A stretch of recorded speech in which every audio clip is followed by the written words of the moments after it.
গল্পের শুরুতে আমাদের এয়ারপোর্ট দেখানো হয়। সেখানে আমরা ব্র্যাড নামের একজন পাইলটকে দেখি। সে দ্রুত বিমানের দিকে এগিয়ে যাচ্ছে এবং একই সঙ্গে ভিডিও কলের মাধ্যমে নিজের মেয়ের সঙ্গে কথা বলছে। তার মেয়ে বলে, আজ সকালে আমি খবর দেখেছিলাম, সেখানে বলা হচ্ছিল আপনি যে জায়গায় যাচ্ছেন সেখানে আবহাওয়া খুবই খারাপ, যার কারণে আরও অনেকগুলো ফ্লাইট বাতিল করে দেওয়া হয়েছে, তাই আপনারও ফ্লাইট বাতিল করে বাড়ি ফিরে আসা উচিত। কিন্তু ব্র্যাড হাসতে হাসতে জবাব দেয়, আমি আগেও অনেকবার এমন খারাপ আবহাওয়ায় নিরাপদে বিমান চালিয়েছি, তাই তুমি চিন্তা করো না, আমি খুব শিগগিরই বাড়ি ফিরে আসব।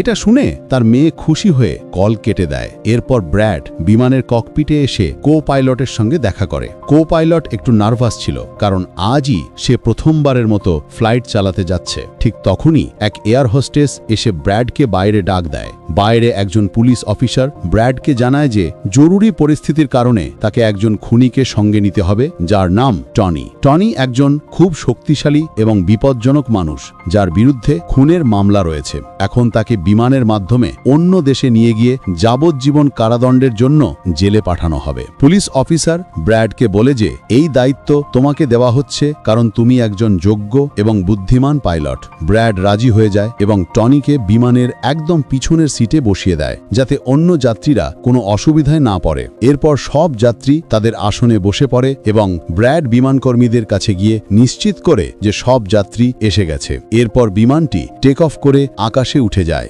নির্দিষ্ট উচ্চতায় পৌঁছানোর পর ব্র্যাড বিমানটিকে অটো পাইলটে সেট করে কো পাইলটের সঙ্গে নিজের পরিবার নিয়ে গল্প করতে থাকে। ব্র্যাড কো পাইলটকে মোবাইলে নিজের মেয়ের ছবি দেখিয়ে বলে, আমি আমার মেয়েকে ভীষণ ভালোবাসি, এই দুনিয়ায় আমরা দুজন ছাড়া আর কেউ নেই। অন্যদিকে বিমানে বসে থাকা যাত্রীরা তাদের যাত্রা উপভোগ করছিল, কিন্তু তারা জানত না যে অল্প কিছু পরেই তাদের সঙ্গে খুব ভয়ঙ্কর কিছু ঘটতে যাচ্ছে। ককপিটে বসে থাকা দুই পাইলটও খুশি ছিল আর বিমানও একদম স্বাভাবিকভাবে উঠছিল। ঠিক তখনই হঠাৎ করে আবহাওয়া খারাপ হয়ে যায় আর বিমানটা হালকা ঝাঁকুনি দিতে শুরু করে। এতে ব্র্যাড চিন্তিত হয়ে পড়ে, কারণ তার মনে হচ্ছিল কিছু একটা ঠিক নেই। সে যাত্রীদের সিট বেল্ট বেঁধে নেওয়ার ঘোষণা দেয় এবং রেডিওর মাধ্যমে কন্ট্রোল টাওয়ারের সঙ্গে যোগাযোগ করার চেষ্টা করে, কিন্তু সে যোগাযোগ করতে পারে না, কারণ খারাপ আবহাওয়ার কারণে সব রেডিও কাজ বন্ধ করে দেয়। হঠাৎ এক প্রবল বজ্রপাত এসে বিমানে আঘাত হানে, ফলে বিমানটি প্রচণ্ডভাবে কাঁপতে শুরু করে। ব্র্যাড যাত্রীদের অবস্থা দেখতে ককপিট থেকে বাইরে যায়। যাত্রীদের দেখে তার কিছুটা স্বস্তি লাগে, কারণ সবাই তখনও নিরাপদে ছিল। কিন্তু ধীরে ধীরে বিমানের লাইটগুলো নিভে যেতে শুরু করে আর তখনই আবারও বিমানটিতে তীব্র ঝাঁকুনি লাগে। এতে ব্র্যাডের মাথা সামনের ছাদের সঙ্গে ধাক্কা খেয়ে সে মাটিতে পড়ে যায় এবং তার কপালে আঘাত লাগে। এই পরিস্থিতি দেখে সব যাত্রী ভয় ও আতঙ্কে কাঁপতে শুরু করে। ব্র্যাড দ্রুত আবার ককপিটে ফিরে আসে এবং নিজের সহ পাইলটের সঙ্গে মিলে বিমানটি নিয়ন্ত্রণে আনার চেষ্টা করতে থাকে। এটি তাদের জীবনের সবচেয়ে কঠিন মুহূর্তগুলোর একটি ছিল। খারাপ আবহাওয়ার কারণে তাদের সামনে কিছুই দেখা যাচ্ছিল না। ব্র্যাড বলে, আমাদের এখনই বিমানটিকে নিচে নামাতে হবে, কারণ যদি আর একটা ঝাঁকুনি লাগে তাহলে বিমানটি সম্পূর্ণভাবে ধ্বংস হয়ে যেতে পারে। তারপর তারা সঙ্গে সঙ্গে বিমানের উচ্চতা কমাতে শুরু করে এবং বিমান দ্রুত নিচের দিকে নামতে থাকে। বিমানের ভেতরে থাকা যাত্রীরা তখন ভয় ও আতঙ্কে কাঁপতেছিল। ঠিক তখনই অপরাধী টনির সঙ্গে থাকা পুলিশ অফিসারের হাত থেকে মোবাইল ফোন পড়ে যায়। সে মোবাইলটি তুলতে নিজের সিট বেল্ট খুলে ফেলে। তাকে সাহায্য করার জন্য এক এয়ার হোস্টেজও নিজের সিট বেল্ট খুলে সামনে আসে, কিন্তু যেহেতু বিমানটি তখন দ্রুত নিচের দিকে যাচ্ছিল, সিট বেল্ট খোলার সঙ্গে সঙ্গেই তারা দুজন জোরে ওপরের ছাদের সঙ্গে ধাক্কা খায়। ধাক্কাটি এতটাই প্রবল ছিল যে তারা দুজন সেখানেই মারা যায়। এদিকে বিমানটি খুব নিচু উচ্চতায় নেমে আসে এবং কোনোভাবে দুই পাইলট সেটিকে নিয়ন্ত্রণে আনতে সক্ষম হয়, কিন্তু এখন বিমানে আর তেমন শক্তি বা পাওয়ার অবশিষ্ট ছিল না। তাই ব্র্যাড বুঝতে পারে যে বিমানটিকে এয়ারপোর্ট পর্যন্ত নিয়ে যাওয়া সম্ভব নয়। তখন সে সিদ্ধান্ত নেয় বিমানটিকে নিচে নামিয়ে সমুদ্রে ক্র্যাশ ল্যান্ডিং করবে। কিন্তু ঠিক তখনই তারা দূরে একটি দ্বীপ দেখতে পায়। এরপর ব্র্যাড বিমানের দিক পরিবর্তন করে সেই দ্বীপের দিকে চালাতে থাকে এবং সেখানেই জরুরি অবতরণের সিদ্ধান্ত নেয়। অবশেষে বহু কষ্টের পর ব্র্যাড দ্বীপে থাকা একটি রাস্তায় সফলভাবে ইমার্জেন্সি ল্যান্ডিং করে। ভাগ্যবশত এই জরুরি অবতরণে সব যাত্রী নিরাপদে থাকে, কারোর কোনো আঘাত লাগে না। ঠিক তখন বিমানের পেছনে একটা শর্ট সার্কিট হয় আর সেটা দেখে ব্র্যাড খুশি হয়ে যায়, কারণ তার মানে বিমানটিতে এখনো অল্প পরিমাণে বিদ্যুৎ বাকি আছে। সব যাত্রী বিমান থেকে নামার পর এক এয়ার হোস্টেস ক্যাপ্টেন ব্র্যাডকে জানায় যে অপরাধী টনিকে নিয়ে আসা পুলিশ অফিসার মারা গেছেন আর এক এয়ার হোস্টেসও প্রাণ হারিয়েছেন। এটা শুনে ব্র্যাড খুব মন খারাপ করে ফেলে। অন্যদিকে এয়ারলাইন কোম্পানির মালিক দেখে যে তার একটি বিমান হঠাৎ করে নিখোঁজ হয়ে গেছে। গেছে, কারণ সে বিমানটির ল্যান্ডিং দেখেনি আর অনেকক্ষণ ধরে রেডিও যোগাযোগ বন্ধ থাকায় পাইলটের সঙ্গেও যোগাযোগ সম্ভব হচ্ছিল না। তাই এয়ারলাইন কোম্পানি একজন রেস্কিউ এক্সপার্ট স্কার্সডেলকে ডাকে, যিনি এমন মানুষকে খুঁজে বের করেন যারা বিপদে কোথাও আটকে পড়েছে। মালিক তাকে বলে, আমার বিমান কোথায় গেছে তার সমস্ত তথ্য চাই, বিমান কোথায় আছে, তার কর্মীরা আর যাত্রীরা সবাই কোথায় আছে। এরপর রেস্কিউ এক্সপার্ট নিজের কাজ শুরু করে দেয়। অন্যদিকে সব যাত্রী চিন্তায় পড়ে যায়, আমরা এখানে কেন নামলাম? তখন ব্র্যাড সবাইকে একত্র করে বোঝায়, জরুরি অবস্থার কারণে আমাদের এখানে অবতরণ করতে হয়েছে। বিমানে এখনো সামান্য বিদ্যুৎ আছে, যার সাহায্যে আমরা কিছু জিনিস ঠিক করতে পারবো। ততক্ষণ আপনারা এখানে আরাম করে থাকুন, ভয় পাবেন না, খুব শিগগিরই আমরা এখান থেকে বেরিয়ে যাব। এরপর ব্র্যাড বিমানের কাছে গিয়ে সেটিকে ঠিক করার চেষ্টা শুরু করে, কিন্তু দেখে বিমানে পাওয়ার খুব কম বাকি আছে। তাই তারা সিদ্ধান্ত নেয় যে এখন তাদের সাহায্যের জন্য অপেক্ষা করতে হবে। তারা মানচিত্র খুলে নিজেদের অবস্থান খুঁজতে শুরু করে, যাতে জানতে পারে তারা আসলে কোথায় আছে। ব্র্যাডের সহ পাইলট মানচিত্র দেখে বলে, আমরা এক প্রাইভেট দ্বীপে আটকে পড়েছি। এই জায়গাটা খুবই বিপজ্জনক। এখানে এমন লোকেরা থাকে যারা কোনো সরকার বা প্রশাসনের কথা শোনে না। যদি এরা আমাদের ধরে ফেলে তাহলে আমাদের জীবন বিপদে পড়বে আর আমাদের সরকারও আমাদের রক্ষা করতে পারবে না। এটা শুনে ব্র্যাড বলে, আমাদের যেভাবেই হোক নিজেদের রেস্কিউ টিমকে এখানে ডাকতে হবে, যাতে তারা এসে আমাদের সবাইকে বাঁচাতে পারে। এই জায়গা থেকে বেরিয়ে আসার এটিই একমাত্র উপায়। এরপর তারা দুজন রেডিও ঠিক করার চেষ্টা শুরু করে, কিন্তু বজ্রপাতের কারণে রেডিও সম্পূর্ণভাবে নষ্ট হয়ে গিয়েছিল।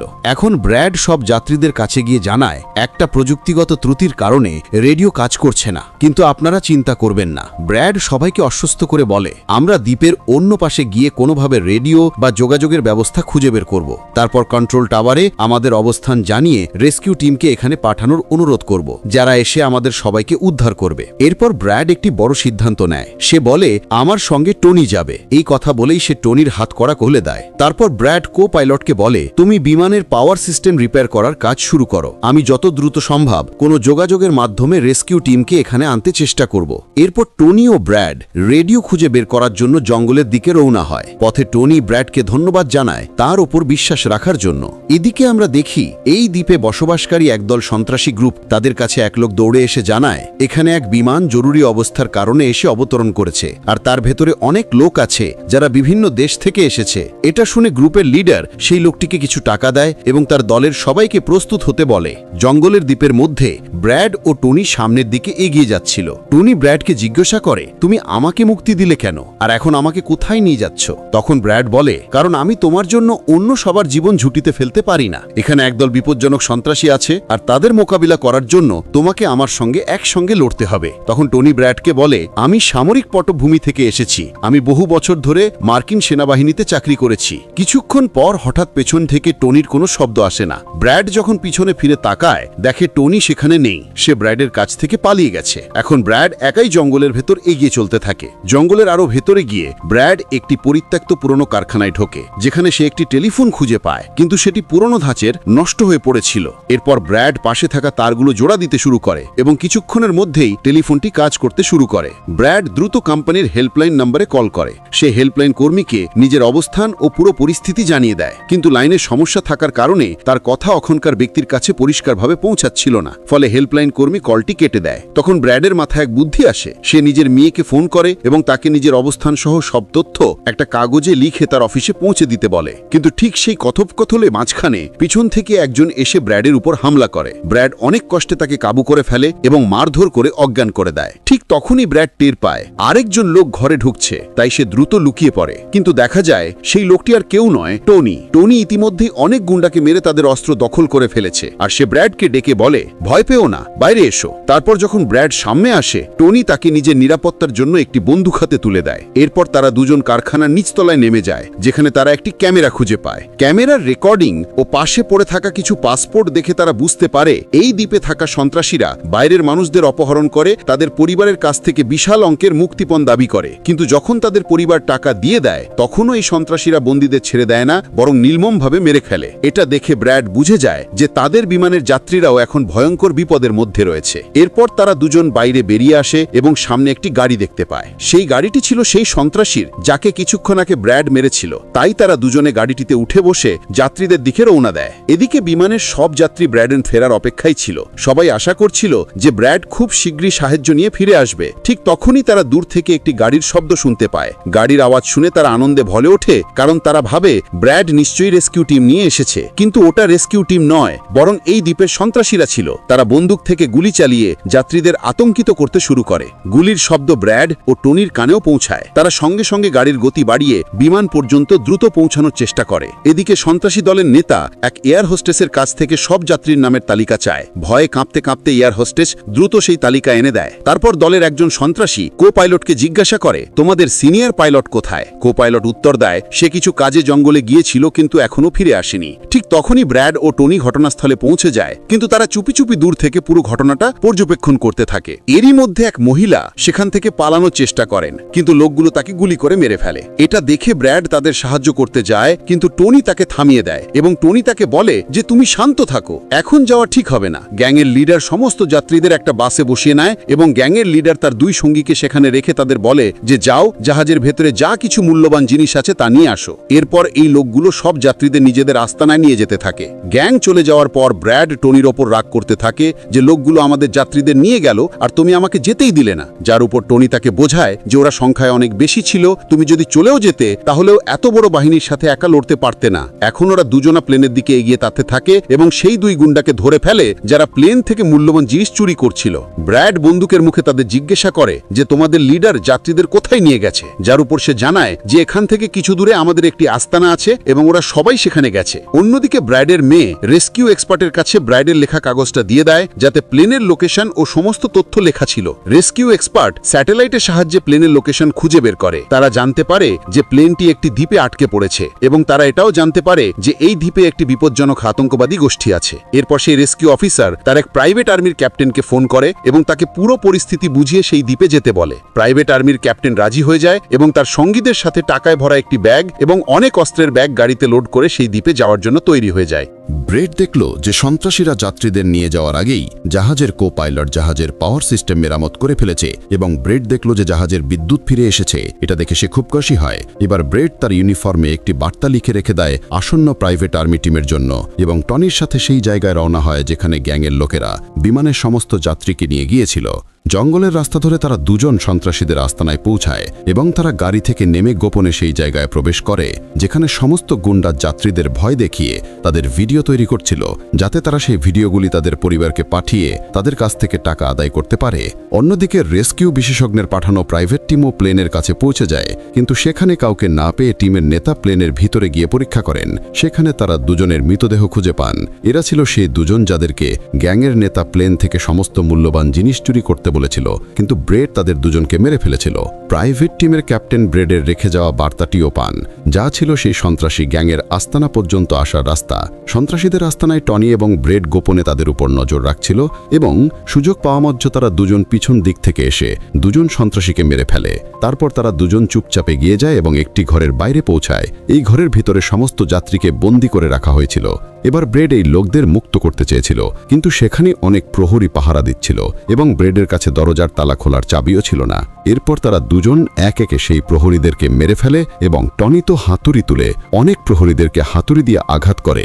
এখানে ব্রেড এক প্রহরীর কাছ থেকে চাবি নিয়ে যাত্রীদের ঘর থেকে মুক্ত করে দেয়। সেই তাদের বলে যে তোমরা সবাই তাড়াতাড়ি সেই বাসে উঠে পড়ো যে বাসে করে সন্ত্রাসীরা তোমাদের এখানে এনেছিল, এবং তারা সবাই দ্রুত সেই বাসে গিয়ে বসে পড়ে। ঠিক তখনই টনি ব্রেডের কাছে এসে জানায় যে এখান থেকে গাড়ির মাধ্যমে বাইরে বেরোনোর শুধুমাত্র একটি পথই আছে, কিন্তু সেখানে বন্দুক হাতে অনেক গুন্ডা দাঁড়িয়ে আছে যারা আমাদের দেখলেই আমাদের উপর গুলি চালানো শুরু করে দেবে। যখন ব্রেড যাত্রীদের দিকে তাকায় তখন তারা সবাই খুব ভয় পেয়েছিল। এখন ব্রেড নিজের জীবন বিপন্ন করে একটি সিদ্ধান্ত নেয় এবং টনিকে বলে যে আমি সেখানে উপস্থিত সমস্ত সন্ত্রাসীর মনোযোগ সরাবো এবং তুমি সুযোগের সদ্ব্যবহার করে সমস্ত যাত্রীকে এখান থেকে নিয়ে যাবে। প্রথমে টনি ব্রেডকে এমনটা করতে বারণ করে। সে বলে যে এমনটা করলে তারা তোমাকে মেরে ফেলবে, কিন্তু ব্রেড বলে যে এর বাইরে আমাদের কাছে আর কোনো রাস্তা নেই। এটা শুনে টনি রাজি হয়ে যায়। ব্রেড সেখান থেকে বেরিয়ে সন্ত্রাসীদের কাছে আসে। সেখানে ব্রেড গ্যাংয়ের নেতার সাথে কথা বলে যে আমি সাহায্যের জন্য জানিয়ে দিয়েছি, শীঘ্রই এখানে উদ্ধারকারী দল এসে পৌঁছাবে, তাই সমস্ত যাত্রীকে এখান থেকে যেতে দিন। এটা শুনে সমস্ত গ্যাংয়ের লোক ব্রেডের উপর হেসে ওঠে এবং ব্রেডকে মারতে শুরু করে।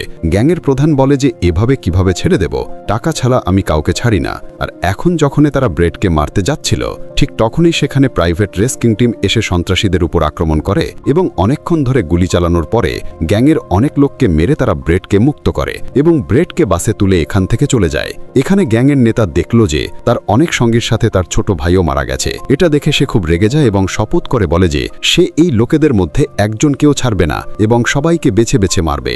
এরপর সে তার টিমকে বলে যে তাড়াতাড়ি তৈরি হয়ে নাও, আমরা শীঘ্রই এই লোকদের মারতে বেরোবো। বাসে প্রাইভেট টিমের ক্যাপ্টেন সবাইকে জানায় যে আমরা মাত্র 5 জনের একটি ছোট প্রাইভেট টিম, যারা শুধু তোমাদেরকে বাঁচানোর মিশনে এখানে এসেছি এবং আমরা কোনো রেস্কিউ টিম নই। রেস্কিউ টিমের এখানে আসতে আরও কিছু সময় লাগবে। এটা শুনে ব্রেড ঘাবড়ে যায় এবং বলে যে আমাদের হাতে সময় নেই, কারণ গ্যাংয়ের লোকেরা শীঘ্রই আমাদের পিছু নেবে এবং আমাদের দেখলেই আমাদের মেরে ফেলবে। কিন্তু আমার কাছে একটা বুদ্ধি আছে। জাহাজের কাছে পৌঁছানোর পর ব্রেড সমস্ত যাত্রীদের বলে যে জাহাজে পাওয়ার ফিরে এসেছে, অর্থাৎ এখন জাহাজ চালু হবে এবং আমরা দ্রুত এখান থেকে বেরিয়ে যাব। তাই আপনারা সবাই তাড়াতাড়ি জাহাজে উঠে পড়ুন, কারণ আমরা রেস্কিউ টিমের জন্য অপেক্ষা করতে পারি না। তাদের এখানে আসতে সময় লাগবে এবং আমরা যদি এখানে থাকি তবে সেই সন্ত্রাসীদের হাতে মারা যাব। এটা শুনে সবাই প্লেনে উঠে পড়ে। অন্যদিকে ব্রেড প্লেনের সমস্ত চেকিং করতে লেগে যায় এবং প্রাইভেট টিমের লোকেরা আগত বিপদের জন্য প্রস্তুত হয়ে বসে থাকে। ঠিক তখনই হঠাৎ সেই সন্ত্রাসী দলটি এসে তাদের ওপর হামলা করে দেয়। তাদের দেখে প্রাইভেট টিম তাদের আটকাতে লেগে যায় এবং এখানে দুই দিক থেকে প্রচুর গুলি বিনিময় হয়। কিন্তু এই প্রাইভেট টিমের কাছে বেশ ভালো বন্দুক ছিল, যার কারণে তারা অনেক গুন্ডাকে মেরে ফেলে। ব্রেড তাড়াতাড়ি প্রাইভেট টিমের লিডারকে জানায় যে আমি পরের 5 মিনিট পর জাহাজ চালু করতে চলেছি এবং তোমরা সবাইও তাড়াতাড়ি জাহাজে উঠে পড়বে। এরপর ব্রেড টনির কাছে যায় এবং তাকে ধন্যবাদ জানায় যে সে তার এত কঠিন সময় তাকে সঙ্গে দিয়েছে। ব্রেড নিজেকে গুলি থেকে বাঁচিয়ে ভেতরে জাহাজে এসে তার কেবিনে বসে তার সহকারী কো পাইলটের সাথে মিলে প্লেন চালু করতে লেগে যায়। অন্যদিকে টনির কাছে গুলি শেষ হয়ে যায়, আর যখন সে বুলেট খোঁজার জন্য প্রাইভেট টিমের ব্যাগ চেক করে তখন সে সেখানে টাকায় ভরা একটি ব্যাগ খুঁজে পায়। কিন্তু এই সময় টনি টাকা ছেড়ে অন্য ব্যাগ থেকে গুলি বের করে আবার সন্ত্রাসীদের সাথে লড়াই করতে শুরু করে দেয়। এদিকে ব্রেডও প্লেনটিকে ডান দিকে ঘুরিয়ে দেয়। এবার প্রাইভেট টিমের সৈনিকেরাও একে একে জাহাজে উঠতে শুরু করে আর টনি তাদের কাভার ফায়ার দেয়। পাওয়ার ফিরে আসার কারণে রেডিও কাজ করতে শুরু করে। এবার ব্রেডকে প্লেনের কোম্পানির মালিক জানায় যে সে তাকে একটি নিরাপদ জায়গা বলে দেবে যেখানে তারা যেতে পারত এবং যা এখন তাদের বেশ কাছাই ছিল। ব্রেড এয়ারলাইন কোম্পানির মালিকের বলে দেওয়া জায়গার দিকে জাহাজটিকে নিয়ে যায়, কিন্তু তখনই আরও একবার জাহাজের ইঞ্জিনে আগুন লেগে যায় এবং জাহাজটি বিধ্বস্ত হতে শুরু করে। তাই ব্রেড আবার জরুরি সতর্কতা ইমার্জেন্সি ওয়ার্নিং চালু করে এবং ধীরে ধীরে জাহাজটিকে নিচে রানওয়েতে নামানোর চেষ্টা করে। অবশেষে অনেক কষ্টের পর ব্রেড জাহাজটিকে রানওয়েতে নামিয়ে দিতে সক্ষম হয় এবং সবার জীবন বেঁচে যায়। ব্রেড এবং তার সহকারী কো পাইলট খুব খুশি হয়। অন্যদিকে প্লেন কোম্পানির মালিক এবং তার দলও খুব খুশি ছিল। এবার ব্রেড যাত্রীদের অবস্থা দেখার জন্য পিছনে যায়, তখন সে দেখে যে সমস্ত যাত্রী নিরাপদে আছে এবং এটা দেখে তার মনে শান্তি আসে। সেখানে উপস্থিত সমস্ত যাত্রী ব্রেডের জন্য হাততালি দিতে শুরু করে এবং ব্রেডকে ধন্যবাদ জানায়। কিছুক্ষণই পরে সেখানে তাদের জন্য রেস্কিউ টিমও চলে আসে, যা দেখে সব যাত্রী খুশি হয়। এখানে ব্রেড সমস্ত যাত্রীকে রেস্কিউ টিমের সাথে পাঠিয়ে দেয় এবং ক্যাপ্টেন অবশেষে স্বস্তির নিঃশ্বাস নিয়ে জাহাজের সিঁড়িতে বসে তার মেয়ের সাথে ফোনে কথা বলে। এর সাথে এই গল্পটি শেষ হয়। যদি আপনাদের ভিডিওটি ভালো লেগে থাকে তবে আমাদের চ্যানেলটি সাবস্ক্রাইব এবং ভিডিওটি লাইক অবশ্যই করবেন।